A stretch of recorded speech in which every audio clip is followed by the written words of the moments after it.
ಕಣ್ಣೂರು ಜಿಲ್ಲೆಯಲ್ಲಿ ವಾವಲಿ ನದಿ ಎಂಬ ಪವಿತ್ರ ನದಿಯ ಅಕ್ಕರೆ ಮತ್ತು ಇಕ್ಕರೆಯಲ್ಲಿ 2 ದೇವಾಲಯಗಳಿವೆ. ಅಕ್ಕರೆ ಕೊಟ್ಟಿಯೂರು ಮತ್ತು ಇಕ್ಕರೆ ಕೊಟ್ಟಿಯೂರು. ಅವುಗಳಲ್ಲಿ ಇಕ್ಕರೆ ಕೊಟ್ಟಿಯೂರು ನಾಲಂಬಲ, ಶ್ರೀಕೋವಿಲು ಮುಂತಾದವುಳ್ಳ ದೇವಾಲಯವಾಗಿದೆ. ಆದರೆ ಅಕ್ಕರೆ ಕೊಟ್ಟಿಯೂರು ಸಂಪೂರ್ಣವಾಗಿ ವಿಭಿನ್ನವಾದ ಒಂದು ಕ್ಷೇತ್ರವಾಗಿದೆ. ಇದು ಸ್ವಯಂಭೂ ಶಿವಲಿಂಗವಿರುವ ದೇವಾಲಯವಾಗಿದೆ. ವರ್ಷದಲ್ಲಿ ಕೇವಲ 28 ದಿನಗಳು ಮಾತ್ರ ಮನುಷ್ಯರು ಪೂಜೆ ಮಾಡುವ ದೇವಾಲಯ ಇದು. ಉಳಿದ ದಿನಗಳೆಲ್ಲ ಶಿವಲಿಂಗವನ್ನು ಅಷ್ಟಬಂಧನ ಮಾಡಿ ಮಣ್ಣಿನಿಂದ ಮುಚ್ಚಿ ಭೂಮಿಯೊಳಗೆ ಇರಿಸಲಾಗುತ್ತದೆ. ಈ ದಿನಗಳಲ್ಲಿ ಇಲ್ಲಿ ದೇವತೆಗಳೇ ಪೂಜೆ ಮಾಡುತ್ತಾರೆ ಎಂಬ ನಂಬಿಕೆ ಇದೆ. ಕೇದಾರನಾಥ ಕ್ಷೇತ್ರದಲ್ಲಿಯೂ ಇಂತಹ ಒಂದು ನಂಬಿಕೆ ಇದೆ. ಅಲ್ಲಿ 6 ತಿಂಗಳು ಮನುಷ್ಯರು ಪೂಜೆ ಮಾಡುತ್ತಾರೆ ಮತ್ತು ಉಳಿದ 6 ತಿಂಗಳು ದೇವತೆಗಳೇ ಪೂಜೆ ಮಾಡುತ್ತಾರೆ ಎಂದು ನಂಬಲಾಗಿದೆ. ಹಿಂದೆ ಜಗದ್ಗುರು ಶಂಕರಾಚಾರ್ಯರು ಕೊಟ್ಟಿಯೂರಿಗೆ ಬಂದಾಗ ಅಕ್ಕರೆ ಕೊಟ್ಟಿಯೂರಿಗೆ ಹೋಗಲು ಸಿದ್ಧರಾಗಲಿಲ್ಲವೆಂದು ಹೇಳಲಾಗುತ್ತದೆ. ಅಕ್ಕರೆ ಕೊಟ್ಟಿಯೂರಿನ ಕಲ್ಲುಗಳಲ್ಲಿ, ಮರಗಳಲ್ಲಿ, ಮಣ್ಣಿನಲ್ಲಿ ಎಲ್ಲೆಡೆ ಶಿವ ಸಾನ್ನಿಧ್ಯವನ್ನು ಕಂಡ ಕಾರಣ ಅವರು ಅತ್ತ ಕಡೆಗೆ ಕಾಲಿಡಲು ಸಿದ್ಧರಾಗಲಿಲ್ಲ. ಅಲ್ಲಿರುವ ಪ್ರತಿಯೊಂದು ಸ್ಥಳವೂ ಶಿವಲಿಂಗವೇ ಎಂದು ಅವರು ಹೇಳಿದ್ದು ಇದರಿಂದಲೇ ಅದು ಎಷ್ಟೊಂದು ಪವಿತ್ರ ಕ್ಷೇತ್ರವೆಂಬುದು ಅರ್ಥವಾಗುತ್ತದೆ. ಆ ಮಹಾತ್ಮರು ವಾವಲಿ ನದಿಯ ಇಕ್ಕರೆಯಿಂದಲೇ ಪೆರುಮಾಳೇ ಎಂದು ಪ್ರಾರ್ಥಿಸಿದ್ದರು. ಶಿವಲಿಂಗ ಇರುವ ಸ್ಥಳವನ್ನು ಮಣಿತ್ತರ ಎಂದು ಕರೆಯುತ್ತಾರೆ. ಸತೀದೇವಿಯವರು ದೇಹತ್ಯಾಗ ಮಾಡಿದರೆಂದು ಹೇಳಲಾಗುವ ಸ್ಥಳವನ್ನು ಅಮ್ಮಾರಕಲ್ ತರ ಎಂದು ಕರೆಯುತ್ತಾರೆ. ಕೊಟ್ಟಿಯೂರಿನಲ್ಲಿ ನಾವು ಮೊದಲು ಮಾಡಬೇಕಾದದ್ದು ಮೌನವಾಗಿ ಕುಳಿತುಕೊಳ್ಳುವುದಾಗಿದೆ. ಅಲ್ಲಿ ಧ್ಯಾನ ಸ್ಥಿತಿಯಲ್ಲಿರುವ ಪರಮೇಶ್ವರನ ಸಾನ್ನಿಧ್ಯವಿದೆ. ಮಣಿತ್ತರಕ್ಕೆ ಏರಿದಾಗ ನಾಮಜಪವನ್ನೂ ಮಾಡಬಾರದು. ಅಲ್ಲಿ ಪೂಜೆ ಮಾಡುವವರನ್ನೆಲ್ಲ ಗಮನಿಸಿದರೆ ಅವರು ಕೂಡ ಸಂಪೂರ್ಣ ಮೌನದಲ್ಲೇ ಪೂಜೆ ಮಾಡುವುದನ್ನು ಕಾಣಬಹುದು. 28 ದಿನಗಳ ವಿಶೇಷೋತ್ಸವಕ್ಕಾಗಿ ದೇವಾಲಯ, ಗರ್ಭಗುಡಿ ಹಾಗೂ ಅಧಿಕಾರಿಗಳು ಮತ್ತು ಇತರರು ವಾಸಿಸಲು ಬೇಕಾದ ತಾತ್ಕಾಲಿಕ ಕಟ್ಟಡಗಳನ್ನು ಮಾತ್ರ ಅಲ್ಲಿ ನಿರ್ಮಿಸಲಾಗುತ್ತದೆ. ಆದ್ದರಿಂದ ಅಲ್ಲಿ ಸೌಲಭ್ಯಗಳ ಬಹಳ ಮಿತಿಗಳಿವೆ. ಇದು ಕಾಡಿನೊಳಗಿನ ದೇವಾಲಯ ಎಂಬುದನ್ನು ನಾವು ಯಾವಾಗಲೂ ಮನದಲ್ಲಿಟ್ಟುಕೊಳ್ಳಬೇಕು. ಅನೇಕರು ಇಲ್ಲಿ ಬಂದು ತಮ್ಮ ಬಟ್ಟೆಗಳನ್ನು ಹಾಗೂ ಇತರ ವಸ್ತುಗಳನ್ನು ನದಿಯಲ್ಲಿ ಬಿಟ್ಟು ಹೋಗುತ್ತಾರೆ. ಇಲ್ಲಿ ಹೇಗೆ ವರ್ತಿಸಬೇಕು ಎಂಬುದನ್ನು ತಿಳಿಯದೆ ಗದ್ದಲ ಮಾಡುತ್ತಾರೆ. ಕಲ್ಲುಗಳನ್ನು ರಾಶಿ ಮಾಡುವುದು, ನದಿಯಲ್ಲಿರುವ ಕಲ್ಲುಗಳನ್ನು ತೆಗೆದುಕೊಂಡು ಹೋಗುವುದು, ಪ್ಲಾಸ್ಟಿಕ್ ಸೇರಿದಂತೆ ಅನೇಕ ಕಸವನ್ನು ಕಾಡಿನೊಳಗೆ ಎಸೆಯುವುದು ಇತ್ಯಾದಿ ನಡೆಯುತ್ತಿದೆ. ಇವುಗಳಲ್ಲಿ ಯಾವುದನ್ನು ಮಾಡಬಾರದು. ಈ ಪವಿತ್ರ ಭೂಮಿಯನ್ನು ಮುಂದಿನ ತಲೆಮಾರುಗಳಿಗೂ ಸಂರಕ್ಷಿಸಿ ಹಸ್ತಾಂತರಿಸುವ ಜವಾಬ್ದಾರಿ ನಮ್ಮದಾಗಿದೆ. ಹಿಂದೂ ಧರ್ಮದ ಪ್ರತಿಯೊಂದು ದೇವಾಲಯದಲ್ಲಿಯೂ ಆರಾಧನಾ ಪದ್ಧತಿ ವಿಭಿನ್ನವಾಗಿರುತ್ತದೆ. ಆದ್ದರಿಂದ ಅದರ ವೈಶಿಷ್ಟ್ಯವನ್ನು ಅರಿತುಕೊಂಡೇ ಪ್ರತಿಯೊಂದು ದೇವಾಲಯಕ್ಕೂ ಪ್ರವೇಶಿಸಬೇಕು. ಸತೀದೇವಿ, ಪರಮೇಶ್ವರ ಮತ್ತು ದಕ್ಷಯಾಗದ ಕುರಿತಾದ ಕಥೆಗಳು ಇದ್ದರೂ ಕೊಟ್ಟಿಯೂರಿನ ಮೂಲ ಪರಂಪರೆ ಓಡಕ್ಕಾಟಿ ಲಚ್ಚನ್ ಮತ್ತು ಪೋರ್ಕಳಿ ದೇವಿಯರೊಂದಿಗೆ ಹೆಚ್ಚು ಸಂಬಂಧಿಸಿದೆ. ತೆಯ್ಯಂ ಮತ್ತು ಇತರ ಜನಪದ ಸಂಪ್ರದಾಯಗಳಲ್ಲಿ ಕೊಟ್ಟಿಯೂರು ಪೆರುಮಾಳನನ್ನು ಕರೆಯುತ್ತಾರೆ. ಕೊಟ್ಟಿಯೂರು ಒಂದು ಯಾಗಭೂಮಿ. ಅನೇಕ ಶತಮಾನಗಳ ಕಾಲ ಯಾಗಾಗ್ನಿ ನಂದದೆ ಯಾಗಗಳು ನಡೆದ ಸ್ಥಳವೆಂದು ಹಿರಿಯರು ಹೇಳುತ್ತಾರೆ. ಕೆಲವರು ಕೊಟ್ಟಿಯೂರು ಉಗ್ರ ರೂಪಿಣಿಯಾದ ಶ್ರೀ ಪೋರ್ಕಳಿ ದೇವಿಯ ಆರೂಢ ಸ್ಥಾನವೆಂದು ನಂಬುತ್ತಾರೆ. ಆದ್ದರಿಂದ ಅಲ್ಲಿ ಶಾಕ್ತ ಆರಾಧನೆಗಳು ನಡೆಯುತ್ತವೆ. ಒಮ್ಮೆ ಮುದಿರೇರಿಯಲ್ಲಿ ಕೃಷಿ ಮಾಡುವಾಗ ಒಂದು ಕತ್ತಿ ಸಿಕ್ಕಿತಂತೆ. ಅದನ್ನು ಎತ್ತಲು ಯತ್ನಿಸಿದಾಗ ಅದು ಸ್ವತಃ ಚಲಿಸಿ ಇಂದಿನ ದೇವಸ್ಥಾನ ಇರುವ ಸ್ಥಳಕ್ಕೆ ಹೋಗಿ ನಿಂತಿತಂತೆ. ಅಲ್ಲಿ ದೇವಿ ಸಿಂಹದ ಮೇಲೆ ಆರೂಢಳಾಗಿ ಸಾಗುತ್ತಿರುವ ದರ್ಶನ ಸ್ಥಳೀಯರಿಗೆ ಲಭಿಸಿತಂತೆ. ಆದ್ದರಿಂದಲೇ ಆ ಸ್ಥಳಕ್ಕೆ ಮುದಿರೇರಿ ಎಂಬ ಹೆಸರು ಬಂದಿತು ಎಂದು ಹೇಳುತ್ತಾರೆ. ಆ ಮುದಿರೇರಿಯ ದೇವಾಲಯದಿಂದ ದೇವಿಯ ಚೈತನ್ಯಮಯ ಕತ್ತಿಯನ್ನು ಮೆರವಣಿಗೆಯಲ್ಲಿ ಕರೆತರುವುದರೊಂದಿಗೆ ಅಕ್ಕರೆ ಕೊಟ್ಟಿಯೂರಿನ ಉತ್ಸವ ಆರಂಭವಾಗುತ್ತದೆ. ಆಗ ಒಂದು ಪ್ರಶ್ನೆ ಉದ್ಭವಿಸಬಹುದು.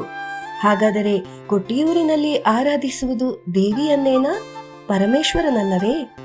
ಕೊಟ್ಟಿಯೂರಿನಲ್ಲಿಯೂ ಇತರ ದೇವಸ್ಥಾನಗಳಂತೆ ತಾಯಿ ದೇವಿಗೆ ಮಹತ್ವದ ಸ್ಥಾನವಿದೆ.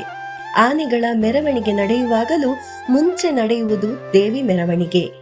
ಪೆರುಮಾಳ್ ಅವರ ಹಿಂದೆ ಬರುತ್ತಾರೆ. ಬಹುಕಾಲ ಯಾರ ಗಮನಕ್ಕೂ ಬಾರದೆ ಉಳಿದಿದ್ದ ಈ ಯಾಗಭೂಮಿಯನ್ನು ಕಂಡುಹಿಡಿದವರು ಕುರಿಚ್ಚರು ಎಂದು ಹೇಳಲಾಗುತ್ತದೆ. ತಮ್ಮ ಆಯುಧಕ್ಕೆ ತೀಕ್ಷ್ಣತೆ ನೀಡಲು ಒಂದು ಕಲ್ಲಿನ ಮೇಲೆ ಉಜ್ಜಿದಾಗ ಆ ಶಿವಲಿಂಗದಿಂದ ರಕ್ತ ಹರಿಯತೊಡಗಿತಂತೆ. ಮೊದಲು ತುಪ್ಪದಿಂದಲೂ ನಂತರ ತೆಂಗಿನಕಾಯಿ ನೀರಿನಿಂದಲೂ ಅಭಿಷೇಕ ಮಾಡಿದಾಗ ಆ ರಕ್ತಸ್ರಾವ ನಿಂತಿತಂತೆ. ಹೀಗೆ ಕೊಟ್ಟಿಯೂರಿನಲ್ಲಿ ನೇಯಾಟಂ ಅಂದರೆ ತುಪ್ಪಾಭಿಷೇಕ ಮತ್ತು ಇಳನೀರಾಟಂ ಅಂದರೆ ತೆಂಗಿನ ನೀರಿನ ಅಭಿಷೇಕ ಎಂಬ ಆಚರಣೆಗಳು ಪ್ರಾರಂಭವಾದವು ಎಂದು ನಂಬಲಾಗಿದೆ. ಕೊಟ್ಟಿಯೂರಿನಲ್ಲಿ 32 ಜಾತಿಗಳಿಗೆ ಸೇರಿದ ಸ್ಥಾನೀಯರು ಇದ್ದಾರೆ. ಪ್ರತಿಯೊಂದು ಜಾತಿಗೂ 2 ಹಕ್ಕುದಾರರಿದ್ದಾರೆ. 2 ತಂತ್ರಿಗಳು, 2 ಮೇಲ್ಶಾಂತಿಗಳು, ಹಾಗೆಯೇ ನೇಯಾಟಕ್ಕಾಗಿ ಕೋಲತ್ತು ನಾಡು ಮತ್ತು ಕಡತ್ತ ನಾಡಿನಿಂದ ಬಂದ ಹಕ್ಕುದಾರರು ಇದ್ದಾರೆ. ಪ್ರತಿಯೊಂದು ಸಮುದಾಯವು ತಮ್ಮ ಜೀವನ ಶೈಲಿಗೆ ಸಂಬಂಧಿಸಿದ ಕರ್ತವ್ಯಗಳನ್ನು ನಿರ್ವಹಿಸುತ್ತಾರೆ. ಸುಮಾರು 1 ತಿಂಗಳ ಕಾಲ ಕಠಿಣ ವ್ರತ ಆಚರಿಸಿದ ನಂತರವೇ ಇವರು ತಮ್ಮ ಹಕ್ಕು ಮತ್ತು ಕರ್ತವ್ಯಗಳನ್ನು ನೆರವೇರಿಸುತ್ತಾರೆ. 32 ಕುಲಗಳಿಂದ ತಲಾ 2 ಸೇರಿ 64 ಮಂದಿಗೆ ಇಲ್ಲಿ ಅಧಿಕಾರವಿದೆ. 32 ಮತ್ತು 64 ಎಂಬ ಸಂಖ್ಯೆಗಳು ತಾಂತ್ರಿಕ ಪರಂಪರೆಯಲ್ಲಿ ಮಹತ್ವ ಹೊಂದಿವೆ ಎಂದು ಹೇಳಲಾಗುತ್ತದೆ. ವಾವಲಿ ನದಿಯಲ್ಲಿ 2 ವಿಧದ ಅಣೆಕಟ್ಟುಗಳನ್ನು ನಿರ್ಮಿಸಲಾಗುತ್ತದೆ. ಒಂದು ಪಶ್ಚಿಮ ಭಾಗದಲ್ಲಿರುವ ಅಣೆಕಟ್ಟು. ಇದರ ಮೂಲಕ ಬಲಿ ಬಿಂಬಗಳು ಮತ್ತು ಕತ್ತಿ ಮುಂತಾದವುಗಳನ್ನು ಸಾಗಿಸಲಾಗುತ್ತದೆ. ಆಲಿಂಗನ ಪುಷ್ಪಾಂಜಲಿಯಂತಹ ಅನೇಕ ವೈವಿಧ್ಯಮಯ ಮತ್ತು ವಿಶಿಷ್ಟ ಆಚರಣೆಗಳು ಕೊಟ್ಟಿಯೂರಿನಲ್ಲಿ ನಡೆಯುತ್ತವೆ. ಇವೆಲ್ಲವೂ ಆಧ್ಯಾತ್ಮಿಕತೆಯ ಉನ್ನತ ಭಾವಗಳಲ್ಲಿ ನಡೆಯುವ ವಿಧಿವಿಧಾನಗಳಾಗಿವೆ. ಕೊಟ್ಟಿಯೂರಿನಲ್ಲಿ ಹಲವಾರು ಗೂಢ ಮತ್ತು ರಹಸ್ಯಮಯ ಆಚರಣೆಗಳು ಇವೆ. ಅಂತಹ ಕೆಲವು ವಿಧಿವಿಧಾನಗಳಿಂದ ಸಾಮಾನ್ಯ ಜನರನ್ನು, ಮಹಿಳೆಯರನ್ನು ಹಾಗೆಯೇ ಆನೆಗಳನ್ನು ಸಹ ದೂರವಿಡಲಾಗುತ್ತದೆ. ಕೋಶವ ಸಮುದಾಯದ ಕಲಂವರವ್ ಎಂಬುದು ಅತ್ಯಂತ ಭಯಭಕ್ತಿಯನ್ನು ಉಂಟು ಮಾಡುವ ಒಂದು ಆಚರಣೆ. ಇದು ರಾತ್ರಿ ವೇಳೆಯಲ್ಲಿ ನಡೆಯುತ್ತದೆ.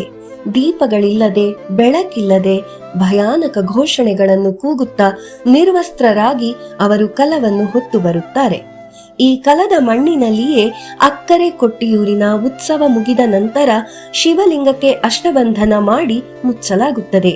ಮುಂದಿನ ವರ್ಷದ ಉತ್ಸವದ ಸಂದರ್ಭದಲ್ಲಿ ಅದನ್ನು ಮತ್ತೆ ತೆರೆಯುವವರೆಗೆ ಅದು ಹಾಗೆಯೇ ಇರುತ್ತದೆ.